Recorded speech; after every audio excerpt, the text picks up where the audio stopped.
kun Ardii Miidiyaa Neetwoorkii. Assalaamu alaikum warahmatullaahi wabarakaatu. Nageenyi Rabbii bakka jirtan isin haa qaqqabu. Amma sa'aatii oduu irra geenyeerraa. Warri haarawaa gara Ardii Miidiyaa Neetwoorkiitti dhuftan chaanaala keenya kan yuutuubii sabiskiraayib, laayik, sheer godhaatii maatii keenya ta'a. Akkasumas gama toora telegiraamiitiinis jooyin godhaa. Toora feesbuukaatiinis taaktoka dabalatee Ardii Miidiyaa Neetwoorkii ka jedhuun argattanii. Har'aaf oduu qabannetti ceenaa nu duukaa turam. TPLF kora walii galaa qopheessuuf ture miseensotuma isaa irraa mormii muudateen adda kute. Israa'elii fi Hizbollaan erga yeroo dheeraaf wal gaarrifachaa turanii kaleessa akka haaratti walitti dhukaasuu jalqabaniiru.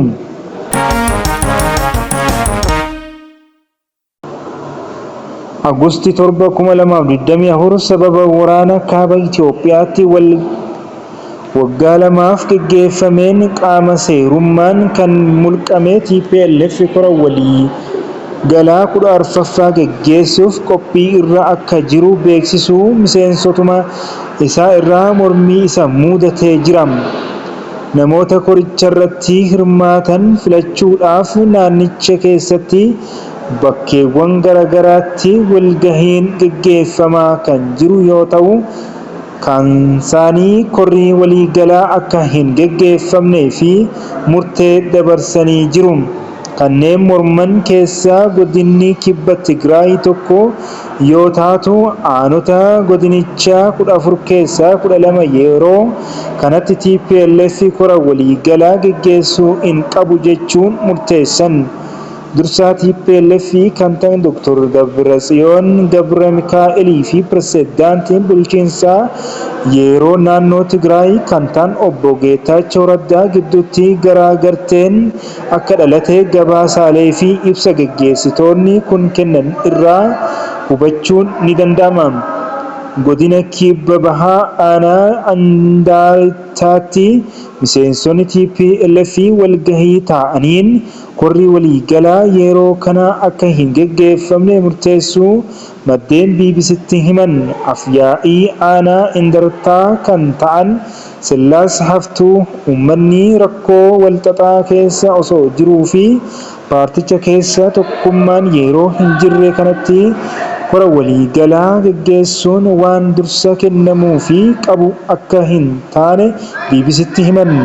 Geggeessaan paartichaa fi itti aanaa isaanii tokko osoo hin ta'in geggeessaa komishinii to'annoo paartichaa dabalatee miseensonni isaa bakka hin jirretti kora geggeessuun sirrii miti jechuun paartichi ejjennoo isaa ganamaatti deebi'uu qaba jedhan. TPLF keessatti gartuun dhalachuu TPLF kanaan dura ibsa kennaniin umurii isaa waggaa 50 keessatti qormaanni jabaan isa mudachuu amanuun torbaanotan dura beeksisee ture. Aanaa Waajjiraatitti qondaala TPLF kan ta'an namni maqaan isaanii akka hin eeramne gaafachuu BBCtti dubbatan tokko akka jedhanitti miseensonni komii kan keessan jiran naannicha keessaa rakkoon hawaas diinagdee fi siyaasaa mudachuurraa kan ka'edha. Waa'ee kora geggeeffamuu caalaa dhimmi uummata Tigraay dursa argachuu qaba kan jedhatu jira. Miseensonnii fi qondaalonni walgahii bu'uura paartichaa irratti argamuu qaban hin argamne jechuun walgahiiwwan amma geggeeffamaa jiranuu iftoomina kan hin qabne akka ta'e himu. Godina kibba baha Tigraayitti itti gaafatamaa gurmaa'ina uummataa kan ta'an obbo Girmaa Dastaa BBCtti akka himanitti TPLF mootummaa federaalaa fi boordii filannoo irraa beekamtii osoo hin argatiin kora geggeessuun uummata Tigraayiif balaa fidee dhufa jechuun kan morman jiru. Gama biraatiin ammoo komishinii to'annoo giddugaleessa TPLF miseensota kora 14ffaa qopheessan miseensummaarraa kaasuu beeksiseera. Geggeessaa Koomishinii To'annoo TPLF kan ta'an obbo Takila Birhaan Arayyaa paarticha keessa gareen karaa hin malleen deemuu akka jiru eereen.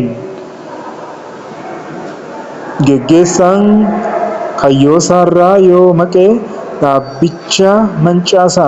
Geggeessaan faayidaa dhuunfaa fi aangoo isaa giddu galeessa godhachuun socho'aa kan jiru paarticha keessa gareen faallaa dhaabbatan jiru.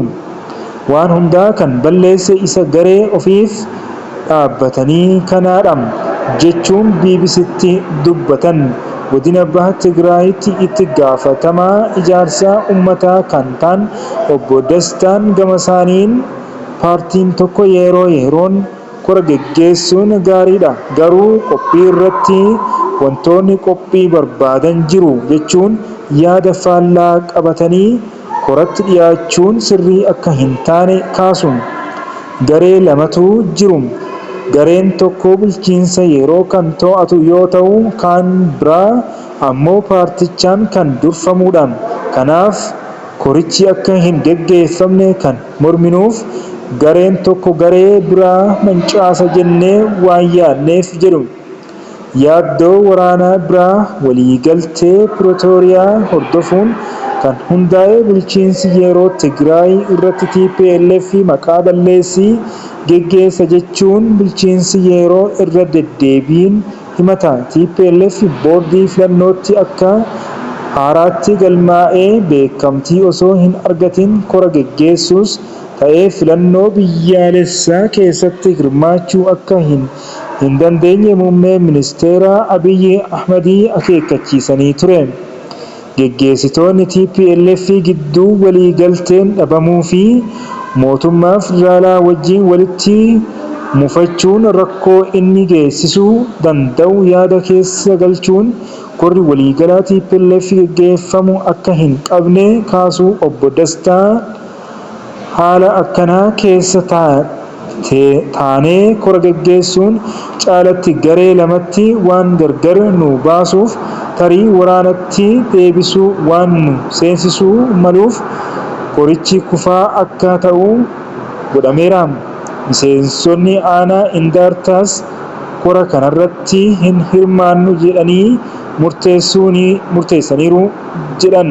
TPLF fi mootummaan federaalaa waraanatti seenuu hordofee boordiin filannoo Itoophiyaa qaama seerummaa TPLF mulquu isaa ni yaadatama.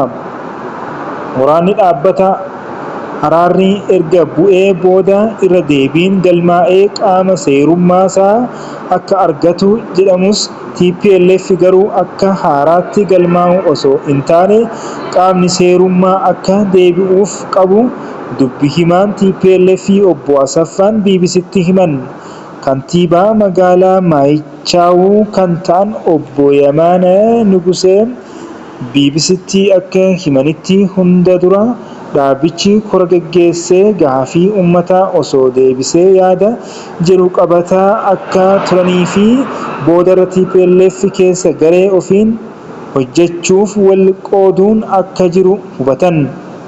Dabaluunis gareen tokko garee biraa kuffisuuf akka dhama'uu fi akka wal beekanitti hojjechuun rakkoo baraa dheeraaf hidda fageeffate ta'uu kaasuun miseensonni koomishinii to'annoo sadii erga keessaa bahanii eenyutu kora walii galaa qopheessa jechuun gaafii akka itti ta'e kaasu. Qondaalonni paartichaa kora geggeessuurraa qaama seerummaansaa akka deebi'uuf karaa nagaa fi mariin itti deemuun gaarii akka ta'e kaasuu obbo Yamaaneen.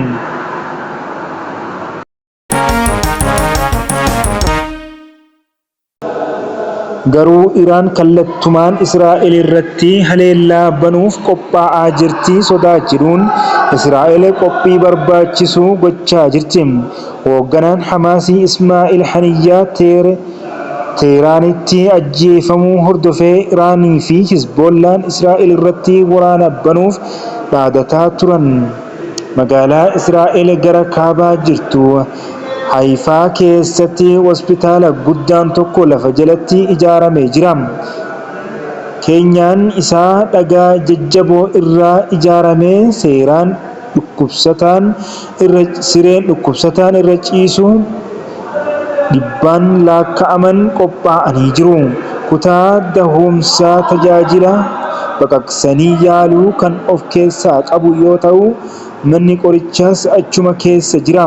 Haa ta'u malee dhukkubsataan yaalaaf achi galeeru hin jiru. Waraana Israa'elii fi Hizbollaa bara 2006 hordofee gidduugalli meedikaalaa Rambaan jedhamu lafa qochisiisuun hospitaala kana lafa jalatti ijaarsise. Kana dura bakka dhaabbii konkolaataa hedduu qabaachuu danda'u ta'uun tajaajilaa ture. Garuu guyyaa 3 keessatti qofa gara hospitaalaatti jijjiiramuu danda'a. Erga Hamaas onkololeessa 7 bara 2023 Israa'el haleellee as bakki kun bifa hospitaalaa ta'uu danda'uun qophaa'ee taa'eera. Giddugalli kun siree ciisichaa 2000 ol qaba. Yoo tarii haleellaan Israa'el irratti kan raawwatu ta'ee hospitaalotaa fi giddugala yaalii adda addaa isaatti dhiyoo jiran keessa dhukkubsattoota ciisuun yaalamaa jiran ofitti fudhata. Kanneen haleellaa banamuu maluun madaa'an yaaluufis bakka asuma keessa qophaa'ee jira. Ajjeechaa gaggeessaa Hamaas Ismaa'eel Haniyyaa fi ajajaa waraanaa Hizbollaa Fu'aad Shukrii ajjeefamuu hordofee Israa'el irratti haleellaan banamuu danda'a yaaddoon jedhu dabalaa dhufeera. Haifaa irratti haleellaan kan banamu yoo ta'e yaalii barbaachisu kennuuf haakimoonni qophaa'aa ta'uu himameera. Pirezidaantiin Ameerikaa Joo Baayiden yaaddoo naannoo baha giddugaleessaatti waraanni ka'a jedhuun gaggeessitoota humna waraanaa waliin marii gaggeessaniiru. Netanyahuun yoo Iraanii fi Hizbollaa waraana nurratti banu tahee gatii baasu jedhaniiru. Hamaas bakka hoogganaa isaa ajjeefame Yahyaa Sinwaar hoogganaa garichaa gochuu muude.